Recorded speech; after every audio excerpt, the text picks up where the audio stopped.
ready for another great Grand Round season. So I am This the is the opener. first of the spring, right? The first of the spring. I'm the opener and the closer. I will be closing it in May with the fifth annual Wellness and Physician Burnout Prevention Lecture.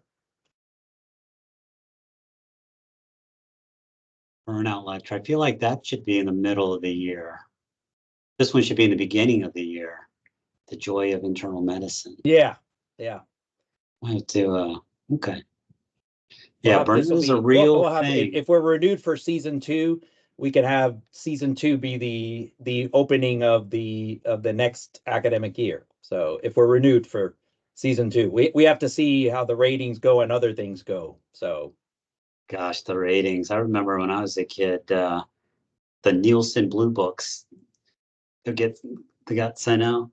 I actually met the guy who figured out the technology of putting being able to capture all of this data on the little boxes that used to sit on your TVs before flat screens came along.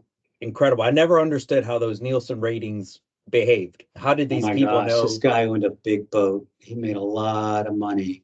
The blue books went away, and I don't think people even knew that that's what the box that they assumed was to change the channel, but it was really capturing everything that you watched.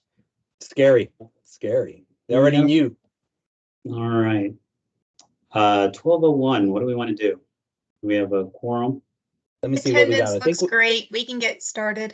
Yeah, we got about 35 people, and usually we usually have 35 at 12:01, and then we hit 50 by about 12:05, and peak at about 12:10. All right. Well, Jennifer, is it okay if we get started? Yep. Good afternoon, everybody. I'm Fiad Yusuf, your interim vice chair, and it is my great pleasure to introduce Dr. Joe Lezama. I was with our interim chair, Dr. Van Loveren, a few minutes ago and told him what I was coming to do because I have another meeting to get to with him. He goes, "Why would you introduce Joe Lezama? Doesn't everybody know him?" In a good way. And I think it's true that we do know Dr. Lezama. He's been with USF for over 18 years. Well, you came in 2000, right? 24 years. Yeah, 24 years. So 18 as chief of medicine at the VA, and I think that is your original. I think that's your original picture from 24 years ago. You haven't changed much. I do want you to know that we do offer photos for you and anybody else that wants more recent one. I'm being de-aged like Star Wars, CGI. But instead of going over as many accomplishments and as many titles and awards, because I think most of us know them, and they're wonderful and they're extensive. What I'd like to say on behalf of Dr. Van Loveren is how grateful we are of his leadership. We came in here very blind to everything, but we always have said that the education is important to us, and having Dr. Lezama's guidance on the education, having his steering of the education has really made things much easier for us because, Joe, you've come to us when there are problems, you've come to us when there are things to celebrate, given us great information. We don't have to lose sleep over.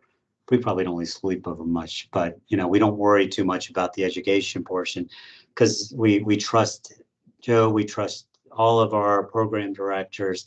So we are very grateful. I love the title of your talk today, Fun and Joy of Internal Medicine, because I think you exemplify fun and joy. I don't know what's in your drink that you're having, but I should probably switch and start drinking that instead of my water.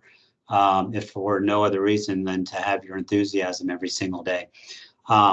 So with that, again, I want to thank you. It's been such a joy, such a pleasure of working with you the last 7-8 months, getting to know you.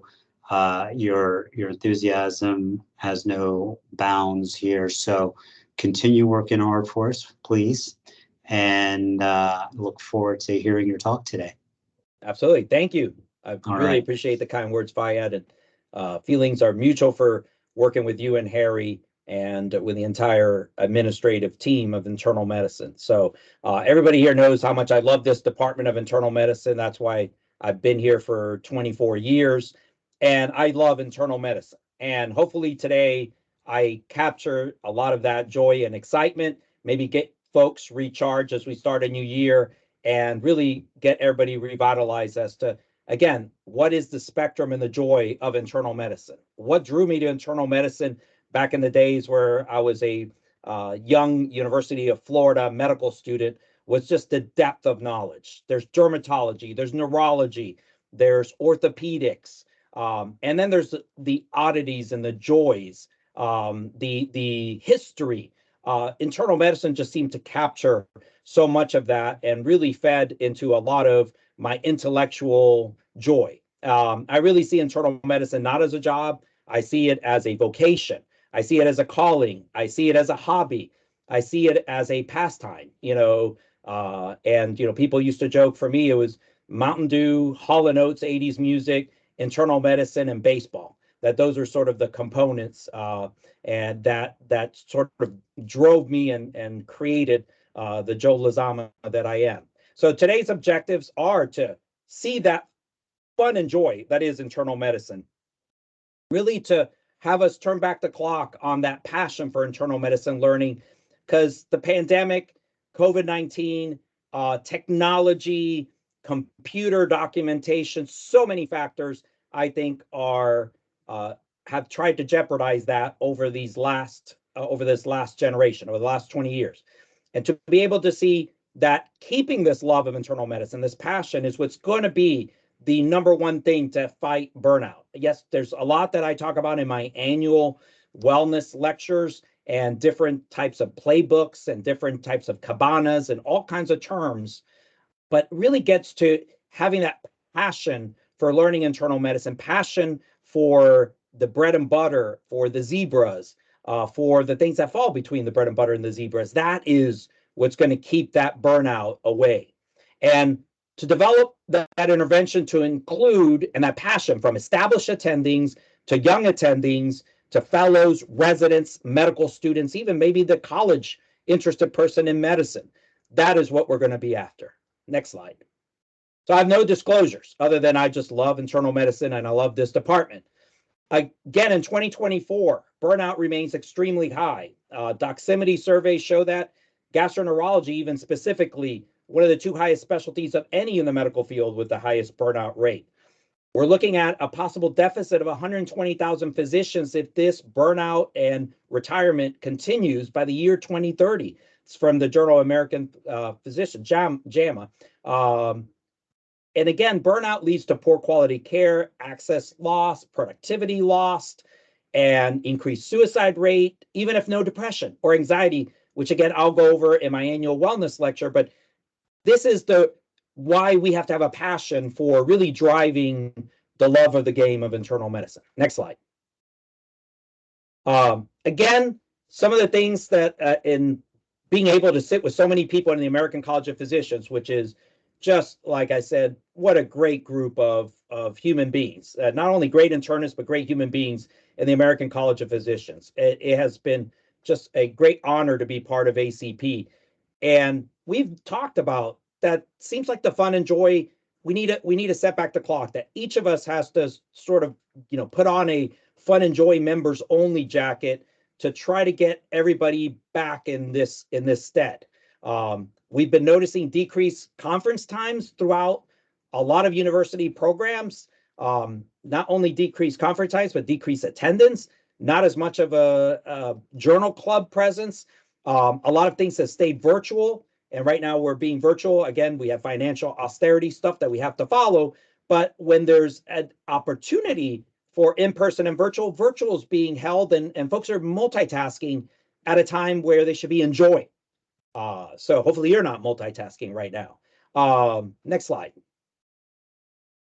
And medicine was always viewed as an apprenticeship to include long hours of training. And this even goes back to the time that I was training, which is nowhere near the hours that other people did in training. But, it's, the hospital was just such a, to me, growing up, I went in airports a lot and I love being in the airports. I love the environment of the airports. I used to grab all those guides that showed you where all the flights were going for all the airlines. I used to put crayons as if they were airports and planes taking off. I would go sit with my family. We'd watch the airplanes land at TIA, probably at a place where I'd be arrested if I was so close to the tarmac. Things were different back in the 70s. And the hospital to me was the same way. The hospital was just like going to Raymond James Stadium. The hospital has so much life to it, so much vivaciousness to it. And it's incredible. The hospital is just such a great setting for you to learn the greatness that is internal medicine. And again, as you see there, incredible pearls and trivia oddities of internal medicine, the storytelling of learning environments, diagnostic maneuvers, incredible therapeutic interventions. It was such that you just couldn't wait to come back for more the next day. Next slide. So what we're going to do here is do the first installment of what I hope to be the Fun and Joy Internal Medicine Club, which I am going to lead as Vice Chair of Education. And what my goal is, and notice it's called club, not committee, because committees are freaking boring, right? Committees are boring. Associations are boring. Association sounds like we pay the homeowners association. So club sounds awesome from the days of the Mickey Mouse Club, members only club. You had the jacket. It's fun. So I want to start this group to present their love of learning the game of internal medicine. And I'm going to give you today that structure, which I hope that the club forms, and I hope that we at USF maybe start this club and it launches all throughout the nation. So, and as you see here, one thing you're going to see a lot of here is humor. And as we have there, to truly laugh, you must be able to take your pain and play with it. Charlie Chaplin's, who had great lines, and humor always helps to relax. Humor helps, I really feel, not only to relax your brain, but sort of open the filing cabinets that is your brain to be able to retain all of this knowledge that we need to learn in internal medicine. But I don't want learners to look at internal medicine knowledge as to be daunting. I wanted them to see it as scintillating, as exciting.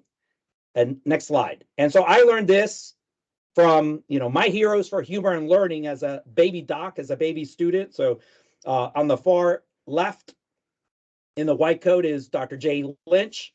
Dr. Jay Lynch is the director of admissions at the University of Florida. Jay was our class advisor and was such an incredible influence for me, and continues to be an incredible influence for me as a lifelong mentor. In the middle is Dr. Ricardo Gonzalez-Rothi, who is truly my first physician mentor. I met Ricardo when I was 19, shadowing in the UF pulmonary clinics. Dr. Gonzalez-Rothi went on to be chief of medicine, and we were both chiefs of medicine in the VA at the same time. What a joy that was to have my mentor as my colleague, and went on to be FSU Dean of Clinical Sciences before his retirement. Dr. Gonzalez-Rothi will be coming to USF to give a noon conference in just 10, 12 days. So that's a sneak preview there. And to the far right there with me, Harold Edelman, who just absolutely adored internal medicine, a love of internal medicine. And so he passed away about 5 years ago. There's not a time that I don't think of something, or every time I see a great diagnosis or make a great diagnosis, I go, I got to call Harold, and I even, I can still cite his number by memory. Then it comes back, Harold's not with me, but he's with me in spirit, because I think of him every time I make an incredible diagnosis. These three physicians are the ones that really have set my joy and love of internal medicine, using humor as a huge skill in that. So with that, I present to you our first season of episodes of Lezama Rama. And Lezama Rama has a meaning for a lot of the attendings here who were here once as residents, who remember the Lezama Rama website of learning that we had on the old USF server before it became non-compatible with the new required USF computer. Brian Bogner was the creator. How should I say? I created the content. Brian was the person who helped me because I had zero computer skills. I didn't even own a personal home computer. Well, to which Brian Bogner said, "Say what?" But baby steps, Brian.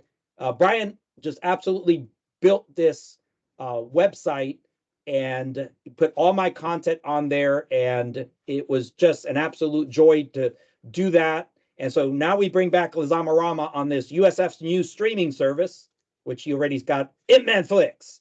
So here we go, episode 1. So, well, I'll be your DJ Master of Ceremonies. This was me back. Oh, go back one. But this was me back in the day as a young attending with the, as they called it, the Matrix look, the Keanu Reeves type of look. And these were where I was recording the podcast lectures I went in on Lezama. And next slide, Rice Baby was unavailable. So Alex Rice was unavailable for this. So I have to be your DJ for this. Now I think episode 1.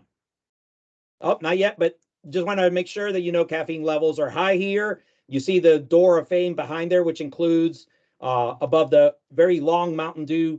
There is Dr. Stephanie Taylor and Dr. Bobby Ledford on that one team. You can see Dr. Catolo next to my bobblehead there. And so you can move on. Yeah, episode 1 starts with an explosion, and that's a clue. Next slide. Longest words in the English language, episode 1. It's a medical term, but let's look at the pretenders first. Those that are in the mid to upper 20s. They include rhinotilexomania, which is a obsessive compulsive disorder of picking your nose. And they even have websites on how to deal with this issue. Arachobutyrophobia, which most people would say something to do with spiders, but that's not, that the N is missing. So arachobutyrophobia is the fear of peanut butter getting stuck to the roof of your mouth. Of course, some very long terms that you recognize, including the gastroenterologist who would say, EGD, my friend, not esophagogastroduodenoscopy. Can you imagine how unproductive the gastroenterologist would be had they not come up with EGD? Because that, 10% productivity would be lost just stating that word. Next slide. The 30 to 40, not there yet. This includes pseudo hypoparathyroidism, hippopotomonstroso quadripedaliophobia. Ironically, what does that word mean? That word means the fear of saying long words or phrases. And there's actually a website on the fact that people will avoid jobs that involve long words. And it helps people cope with that. It's incredible what's out there with that. So that's what hippopotomonstrosis quadripedaliophobia means, is the fear of saying long words or long phrases. And of course, the GI guys are always all over the place with long words with the hepatocholangiocholestenostomies. But the winner at 45 letters in the English language, Jen, is pneumono ultra microscopic silicovolcaniosis, which was the clue of the explosion, which is an interstitial lung disease related to the inhalation of dust and ashes. So that is the longest word in the English language. So now we turn to episode 2. Episode 2, a name so nice you have to say it twice. So, and starts with Elamine, our chief of staff at Bay Pines VA, my former deputy chief of medicine, my dear friend. So he shortened it to Amin Elamine, but I go by Elamine because it's a name so nice you have to say it twice. So what diseases have this type of feature? And next, so the beginner's round, the easier stuff. Well, beriberi, thiamine, vitamin B1 deficiency. Obviously, we know wet beriberi, high output heart failure. Dry beriberi, remember the most common neurological complication of dry beriberi, in case I put that on the board, is just a symmetrical peripheral neuropathy.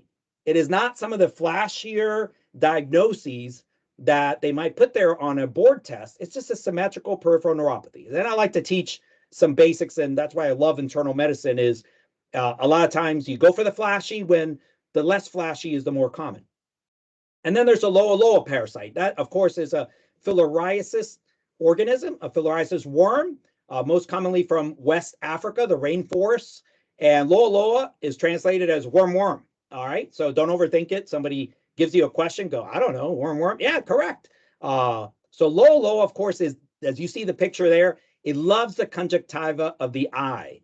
The microfilarial organisms can last up to 17 years. 17 years can last. So imagine birth of a child almost all the way to getting to college, the microfilariae, and then the adult worm, the whole cycle can last 17 years. Now, can you extract the worm from the eye? Yes. Please use topical. It's requested you use topical anesthetic, but the topical anesthetic that'll paralyze the worm, it won't completely paralyze the worm. And so they actually recommend that anybody who tries to take it out by force has to be skilled enough that they won't fail, because if you try to get the worm, it's not paralyzed enough, it could actually disappear, go and take off. So there's interesting reading about some of the ways that they pick who gets to try to extract the worm out of the eye. There was a case seen in Tampa in our USF system. Loa, again, ivermectin used to be the go-to drug, but there are some neurological sequelae that can happen with ivermectin, and particularly you worry if there's co-infection with Onchocerca volvulus. With Onchocerca volvulus, as you know, is that river blindness worm. So diethylcarbamazine is considered the lead, and if that's not available, albendazole can do it. Albendazole, though, can have a slow response. Now, what's the advanced stuff? The advanced round is Haley disease, and notice that it is not the James Haley spelling. Haley disease is a flashy term for benign familial pemphigus. In Haley disease, we have a patient who comes around here a lot with Haley disease that dermatology knows very well. There's itai, and so what's that poisoning? So for those that are quick on the buzzer and say that's cadmium poisoning, correct. Itai is translated. I know you're like, that must mean something really cool. No, it translates to ouch. And again, it reflects cadmium depositing in bones and causing a really painful osteomalacia. The effects of cadmium poisoning, these are chronic cadmium poisoning effects that may not manifest until 3, 4, or 5 decades later. And then there's Moya disease, right? That chronic terminal narrowing of the internal carotid artery right before the circle of Willis, usually bilateral, which causes that, and it translates into literally into a haziness that looks like a puff of smoke drift in the air. I know a lot of people say that it translates as puff of smoke, but that's not correct. It really translates into that whole little phrase that I just gave you. And it's my favorite neurological disease because of imaging and because it really needs that revascularization, surgical expertise, surgical revascularization. It's associated with neurofibromatosis type 1, associated with sickle cell disease, all their cerebral vasculitides. And I love the Moya. Sometimes it's put as one word, Moya. And in medical school, always fascinated by this disease. In Jacksonville, UF Jacksonville, we even saw a couple cases of Moya. So I always used to say, if I could see Moya, it would be great. And the irony in my life is like this, and I have stories I could tell all day, tangents I could tell all day, but I married a beautiful Amy Abreu. Amy Abreu Lezama is my wife, and her grandparents, were Moya and Moya. So I couldn't believe it. When she told me that, I said, there's no way. I needed to see the driver's license, birth certificates, but it was true. So, and we just lost Moya, who many of you, Esther Moya, who many of you at TGH treated her over the years. So grateful for all your great care of her. We lost the husband Moya a few years before that. So, but Moya, that's my personal story on a great disease and how life can take it and make it and come back at you and smile. Next slide. All right, episode 3.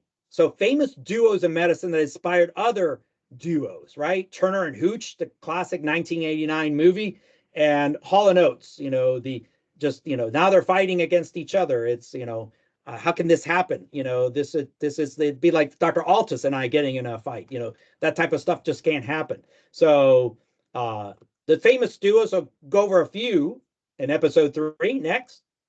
Shediac and Higashi. So obviously Shediac, Shediac,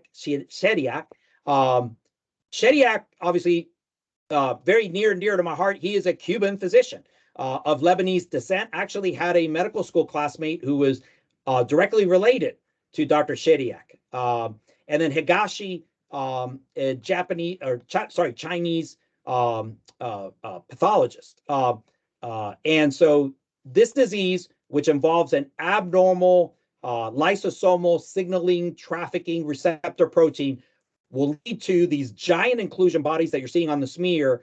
It can lead to neutropenia, repeated infections. You can get strep, you can get staph especially. You can get oculocutaneous albinism, and then you can get bleeding disorders. So it's very rare that you have something that cuts through so many different venues, and that's why I find this disease fascinating to learn. It's also fun to say, Shediak Higashi. It was presented at Morning Report when I was an intern. I nailed the diagnosis, and I said, I picked the right residency that they presented a Shediak Higashi case as an intern. Next, Kikuchi and Fujimoto. Kikuchi-Fujimoto disease. Histiocytic necrotizing lymphadenitis. You can see pictures. It can present in a very nondescript way. You look at that and you go, yeah, it could be a lot of things, So the biopsy is the key. The biopsy shows an absence of neutrophils, eosinophils. It shows a richness in CD8 T cells. The histiocytes are very heavy in CD68 and myeloperoxidase. So, and again, you can see the interface dermatitis there that's being shown. Big time relationships possibly with SLE, or with lupus, B-cell lymphoma, and Still's disease. Next slide. And then the final duo for this episode is Stevens and Johnson. So who were Stevens and Johnsons? They were pediatric physicians, because the first case that this was described was in a kiddo. It was, where was the hospital first described? It was Bellevue Hospital. Now, what is the significance of that? So the significance of Bellevue Hospital is where in Bellevue Hospital in New York is where the term German measles was first coined in 1876. And, rubella, which comes from little red, the German word rubella means little red. It was Bellevue that first coined the term German measles in 1876.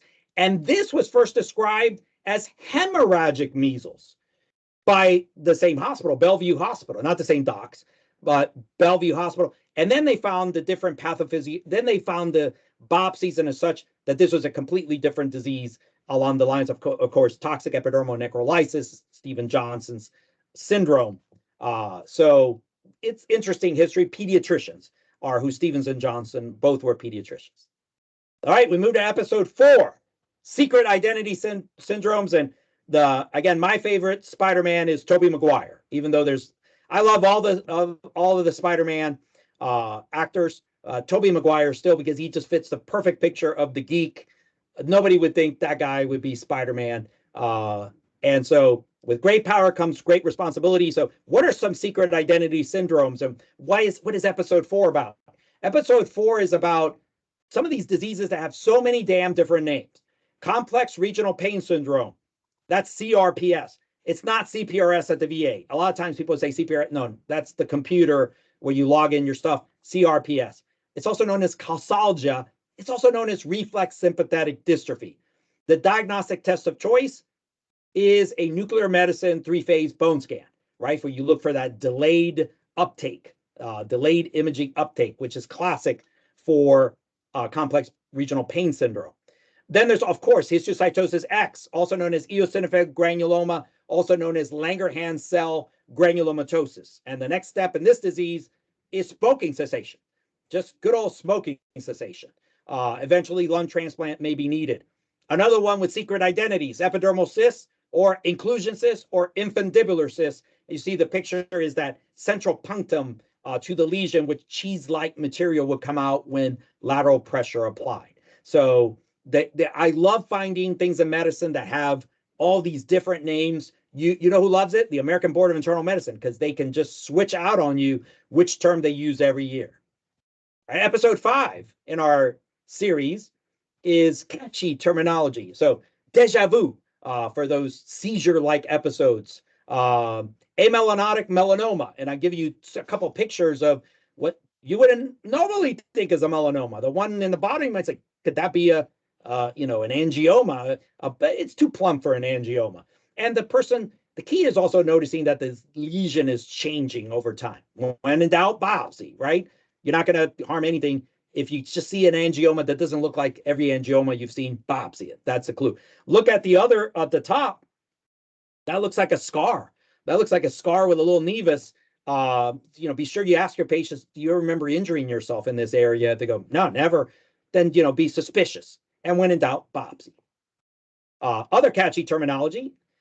So dermatomyositis, synod dermatitis. I love that term. Dr. Edelman always loved that term. Markedly elevated CPK level with proximal weakness, and obviously muscle biopsy features will be consistent with dermatomyositis. Which remember dermatomyositis being a B cell process driven, whereas polymyositis is more T cell driven. And of course, acrodermatitis enteropathica. It sounds like that would be like a band from the 80s, like Metallica. And that involves zinc malabsorption. And you see some of the many manifestations of acrodermatitis enteropathica, including the buttocks. That's a butt I'm showing you there. And a lot of folks think it's all at the acral areas. There are some central changes that occur. Next slide. Before there were MD stars, so medical students, this is a shout out to you and a challenge to you. So did you know that the following 5 things were all brought forward by medical students? Heparin, insulin, and that was Dr. Best. That was the medical student in the whole insulin. He got kind of shafted initially on the recognition, but finally they gave him that credit that he deserved when all was said and done. The islet of Langerhans was a medical student-driven thing. Sinoatrial node was discovered by a medical student. How exciting. And then the first use of ester anesthesia was actually suggested and used by a medical student, hopefully with an attending present, or at least a resident. Next slide. So episode 7, terms that are fun to say. So try to say this 5 times fast. Find these terms that you love to say. Pityriasis lichenoides et varioliformis acuta. See, I struggled even with the first one. People say, why don't you just say Mucha-Haberman disease? So pleva, which is actually a vasculitic driven process, looks like pityriasis rosea, but it has that necrotic nature and as an underlying vasculitis relationship. And of course, there's rhinitis medicamentosa de caballo blanco con una grande cabeza de madre. So rhinitis medicamentosa, which is, of course, that overuse of medications like oxymetallazine. I used to say oxymetolazone, and Dr. Ledford would say, we have not invented a diuretic to go in the nose yet, Joe. So oxymetazoline, also known as Afrin, but obviously it can happen from alpha blockers, beta blockers. It's that rebound congestion that can be a lot worse than any original rhinitis you were dealing with. And of course, lentigo maligna melanoma. So, which you see some pictures here of things that, you might be inclined to call just a big giant nevus, but it isn't. Lentigo maligna melanoma can be present for 15 to 20 years before it's even diagnosed. So thank goodness that a lot of its growth is in that horizontal pattern and not vertical invasive pattern. Next slide. Episode 8, loaded syndrome. So Leigh-Fermani, when I was rounding with Dr. Lynch and the UF wards, I really, and we didn't have, a phone, right, to pick up something, and I didn't have time to go.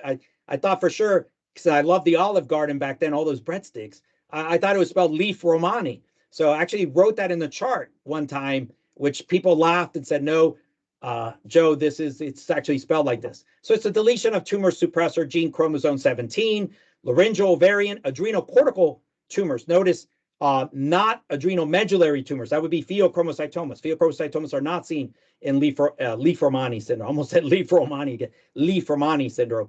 Brain tumors, leukemias.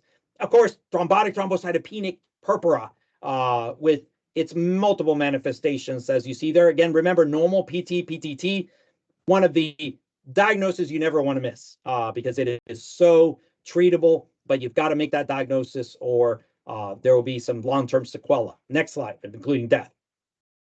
And then Gerstmann syndrome, which I used to call Gertzmann syndrome. Gerstmann syndrome. There's nothing like writing a book to finally say, oh my God, I've been misspelling this for years. That has writing disability, lack of understanding of the rules for calculation or arithmetic, which again is acalcula or dyscalculia. You can't tell right from left. You don't know what your fingers are. The lesion is the left parietal lobe, usually around the angular gyrus. Episode 8, I think, or maybe 9. 9, mispronounced words. I have so much trouble saying eptifibatide. It's a glycoprotein 2B3A antagonist, and I swear, I think it's the Price Pfister faucets. As soon as they put that P and F, and Price Pfister was huge in the 90s, all kinds of commercials, I think that led to this deficiency that I can't say this word, eptifibatide. Next one. A couple of nitazoxanide. I just like saying alinea. Nitazoxanide. And of course, that's used to treat cryptosporidium and giardia. Ziprasidone, and it's Geodon, not Geodan as brand name. So I couldn't even get the brand name right. So it can prolong this drug use, not used much. It was huge in the 2000s. Can prolong the QTC, used for treatment of schizophrenia. And then aripiprazole. Don't know why I struggle with that one too. I think it's too many P's and R's. Look at all the uses of aripiprazole, Tourette's, schizophrenia, autism, bipolar 1, and other aspects of major depressive disorder. Now, I didn't put their honorable mention, not mispronounced, but misspelled, arrhythmia.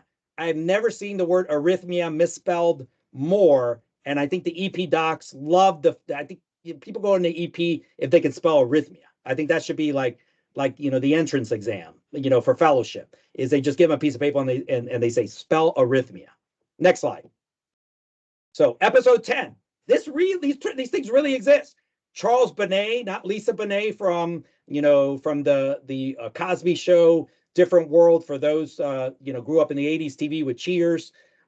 Charles Bonnet syndrome, hallucinations due to severely poor eyesight. I still remember Stephanie Taylor presenting this at Tampa General back in the day. And as you see, that's normal. And you actually see dogs and cats in the road.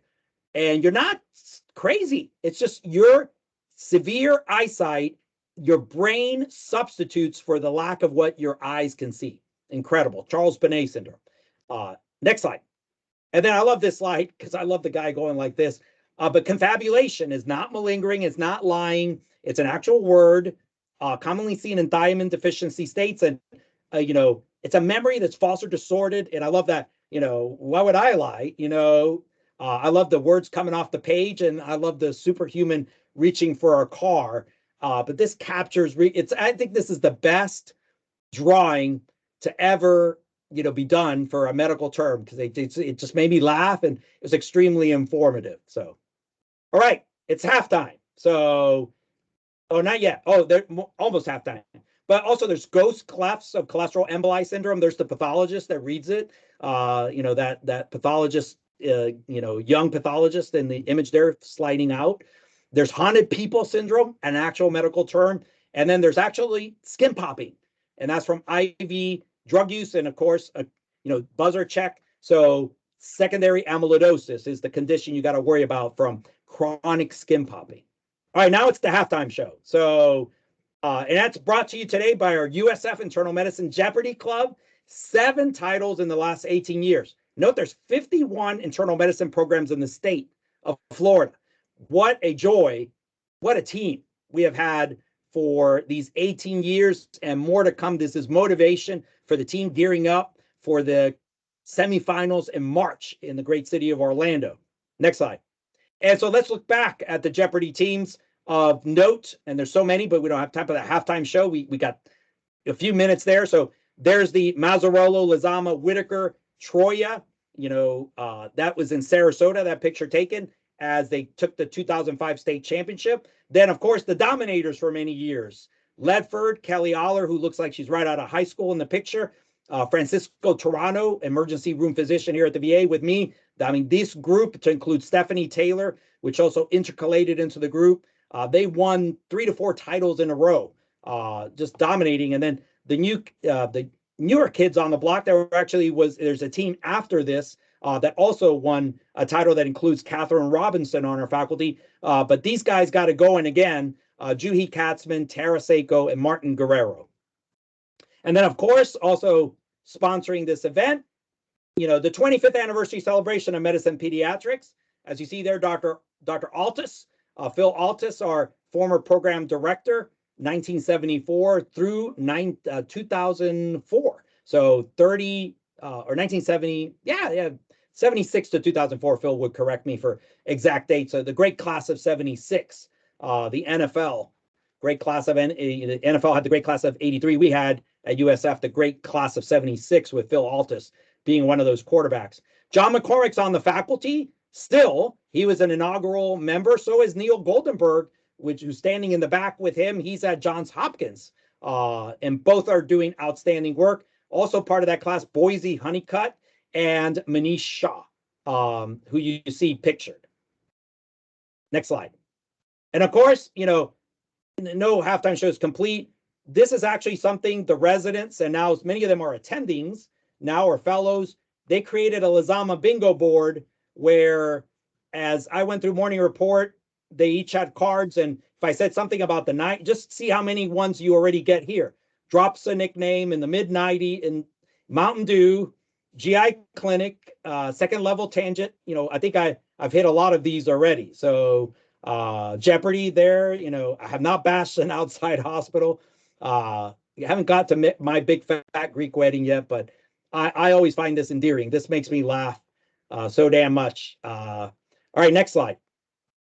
All right, we're back in it. It's episode 11, the steroid effect. So, they say just put a steroid on it and don't worry about it. Well, it doesn't always. It sometimes causes issues. So, tinea incognito. So, if you have tinea, you put a steroid on it, it makes the diagnosis much more difficult. Skin biopsy might be required because the scrapings will all come up bland because you've been putting steroid on it. And then, of course, acne, rosacea, perioral dermatitis spectrum. Topical steroids can trigger this condition. In patients who've never even had this diagnosis, could worsen those who have acne, rosacea, perioral dermatitis. So this episode dedicated to maybe the myths of you can try this and it has no harm. Not always such the case.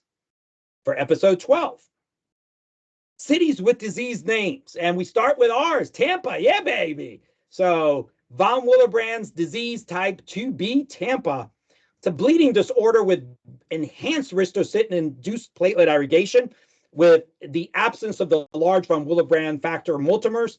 And again, despite markedly abnormal bleeding times, which should now be translated into platelet functional studies, markedly abnormal platelet functional studies, low platelet counts, only moderate bleeding episodes are noted. And this was noted in Blood 1985 by, next slide, Hussein Saba. May he rest in peace. I love this picture of him. Is such a great smile of Dr. Saba. Always complimentary. If you ran into Dr. Saba, he was going to say you were the best resident, best fellow he ever worked with. This guy is incredible. So Dr. Saba was a beast in hematology. Just incredible what he did. So how about cities? Philadelphia, not freedom, but rather Philadelphia chromosome. 922 translocation, of course. BCR able, but remember BCR is on 22 and ABL1 is on 9. So just be sure that you know that even though we say translocation 922 and BCR able, that BCR is actually the 22 part. Then there's Milwaukee or Milwaukee, as Alice Cooper said in the classic Wayne's World 1992 film. Milwaukee shoulder knee syndrome was, believe it or not, if you wonder where do these things get named, 4 elderly patients in Milwaukee who these surgeons said, why don't we write this up? Glenohumeral joint destruction, large effusion, and with calcium hydroxyapatite crystals and rotator cuff rupture. And they wrote us up 4 patients. And look, we still carry Milwaukee shoulder knee syndrome. Another thing that could have been named Milwaukee, of course, is the cryptosporidium outbreak, which involved 2 water treatment plants in Milwaukee. By the way, Milwaukee stands for, closest translation is the good land. The Milwaukee Brewers, by the way, have the second longest run not winning a World Series. They've never won one, 55 years of their existence. But trivia for you, they were the Seattle Pilots their first year, and then they moved to Milwaukee in 1970. Of course, the longest team without winning the World Series, longest streak, is the Cleveland Guardians. And then St. Louis, the St. Louis encephalitis syndrome was discovered in 1933. The first patient, ironically named Fred Green, not Fred Yellow, because it should have been Fred Yellow because it's caused by Flaviviridae. It was a Washington University doctor who made the diagnosis.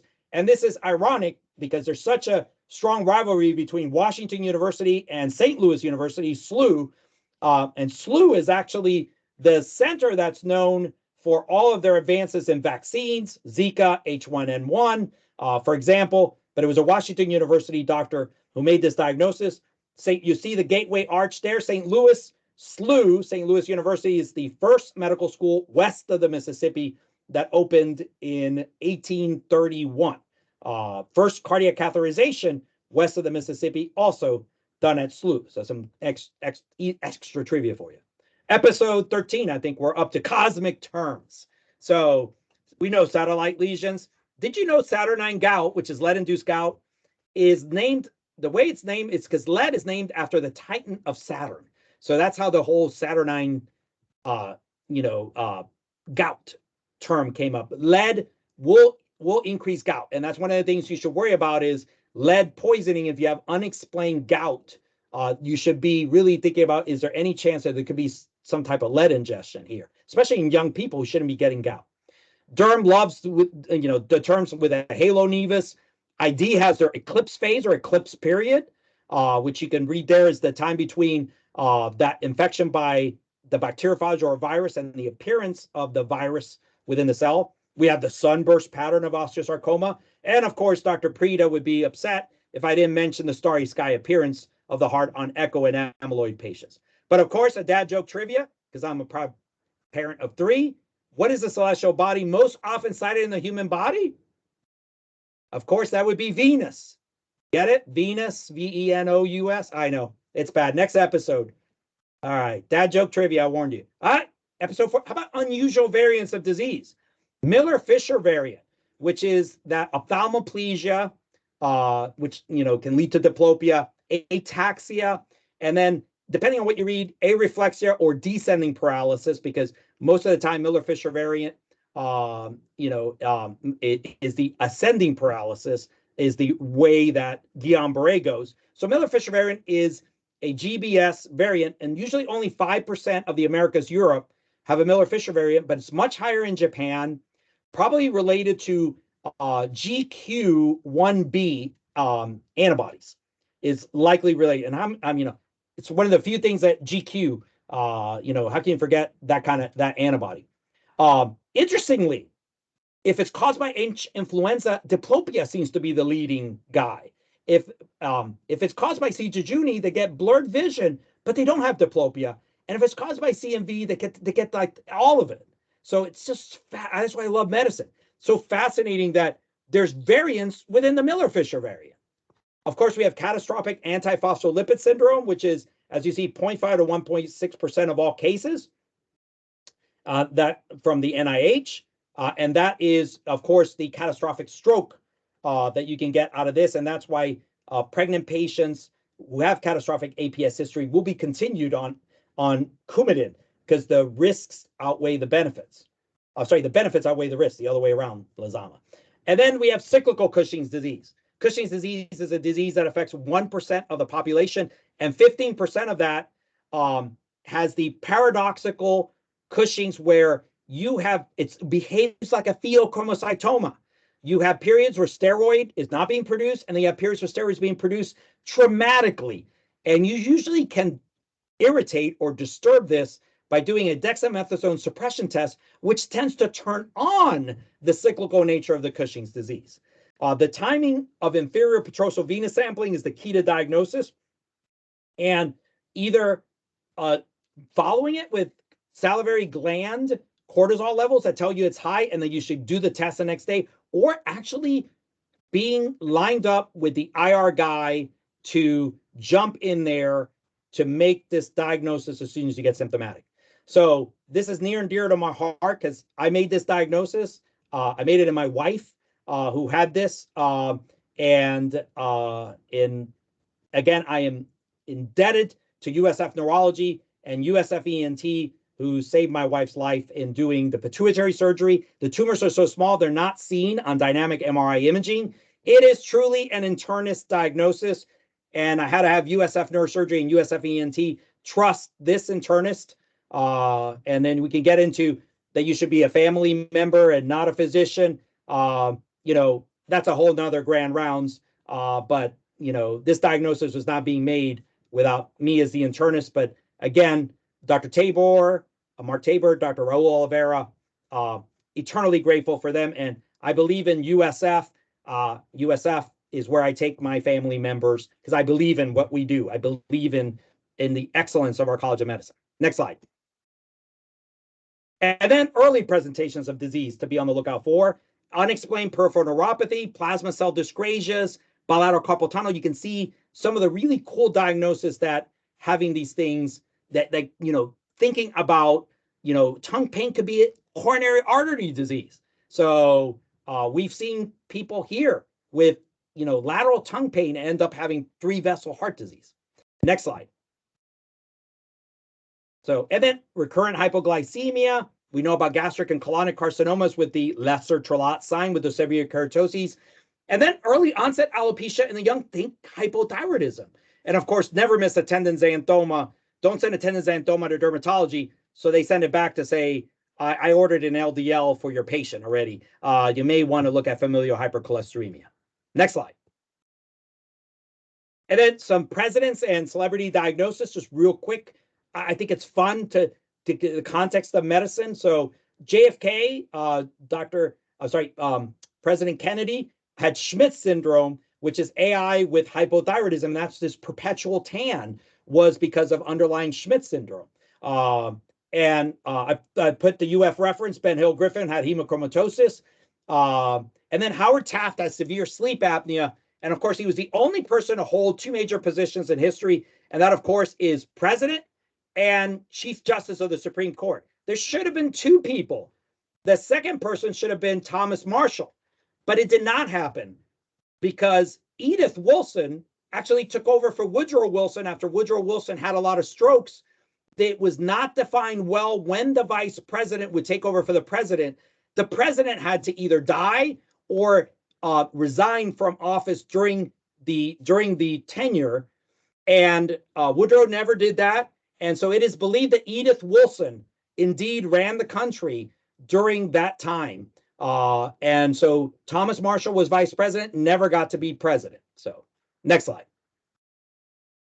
Animal Crossings, right? My daughter, Maddie, loves Animal Crossings. We had to find the Switch with Animal Crossings drawings on it. So alligator piranha bites, that is one ugly piranha. When I was in the Amazon, I'm like, man, I hope I don't see that fish. What bacterial infection? Aeromonas hydrophilia. You got to be worried about it. Of course, we have the 9-ringed armadillo encounter. We wouldn't want that. And that infection of concern, of course, is leprosy. And then 2 poisonous lizards. One picture there, the Gila monster. I used to call it Gila monster. I used to, name Carlos Fumero, the smoker, as I used to say, Fumero for smoking.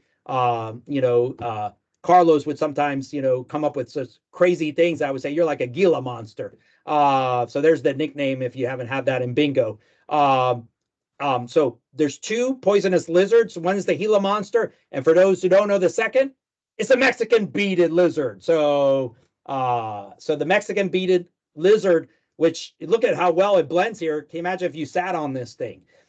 Please be very careful when you're out in the Southwest that you don't sit on this. Next slide.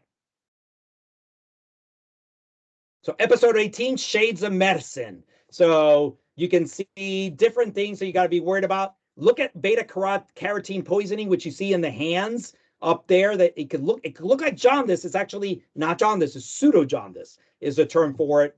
Amiodarone and minocycline can make you completely bluish. And that's somebody on the far right who is on chronic minocycline and has that bluish discoloration, which likes to hit the scarred areas of the face. So that may be areas where she had acne before that are lighting up. And then Argyria, which is silver poisoning, is the last one being shown in H. of what argyria can look like. Episode 19, type 1 versus type 2. I always said when they can't figure out whether it's one disease or two disease, just name it type 1, type 2. So autoimmune hepatitis as a type 1, which is the most common with anti-smooth muscle antibodies. Type 2 involves anti-liver kidney microsomal or anti-liver cytosol and tends to be a younger age. Myotonic dystrophy, type 1 versus type 2.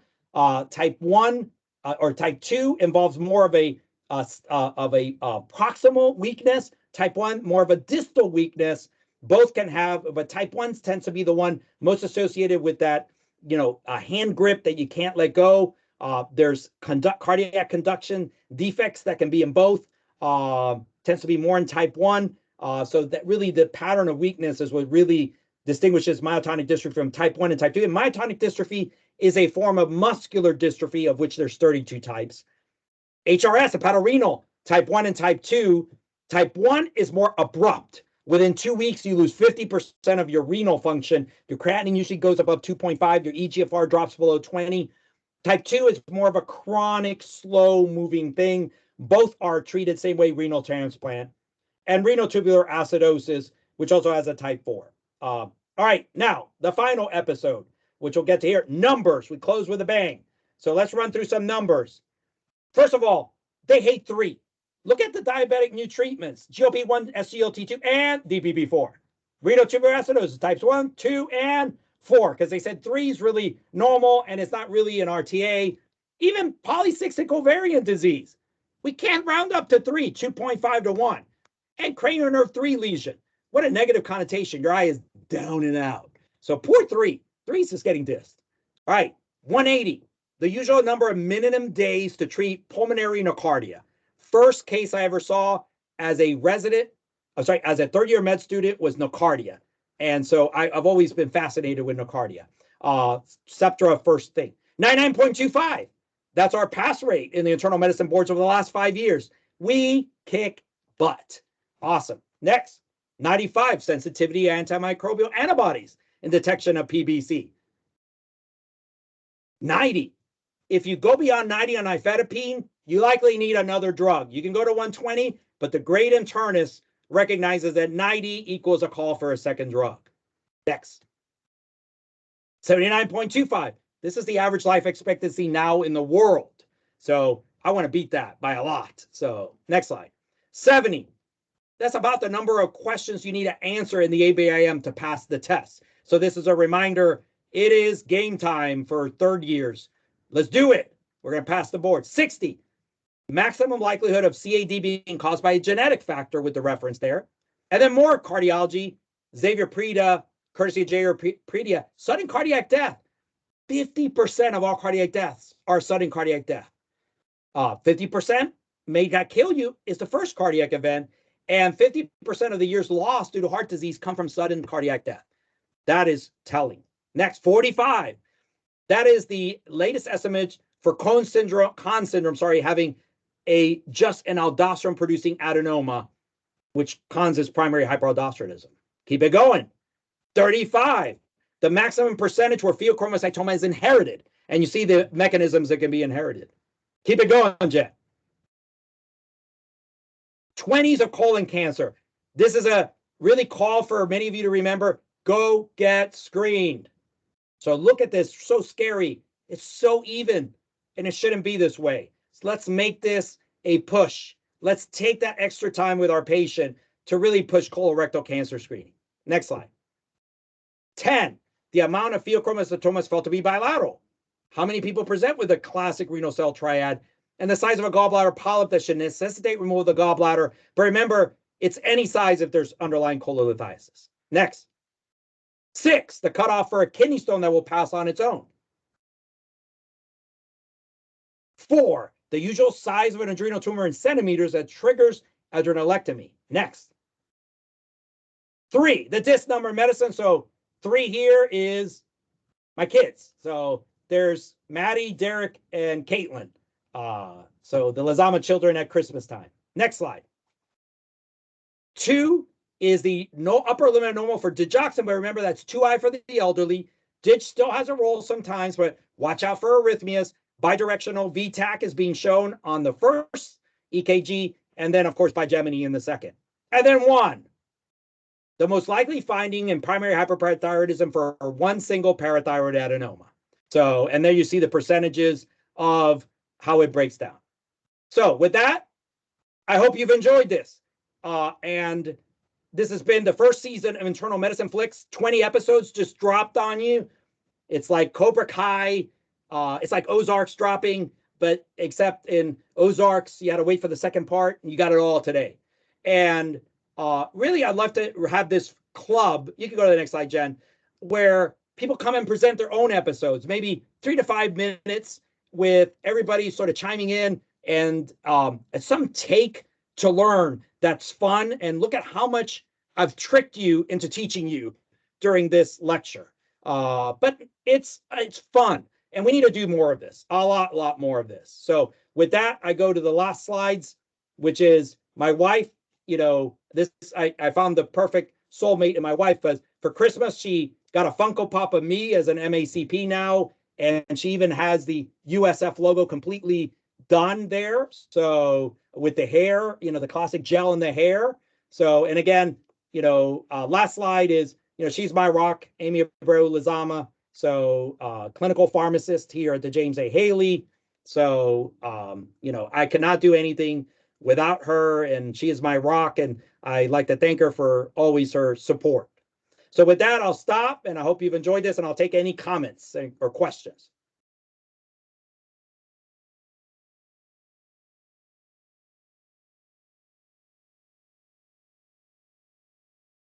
Hopefully that was enjoyable. I know for some of you, you may have to go home. How are you going to do the afternoon after this car ride? So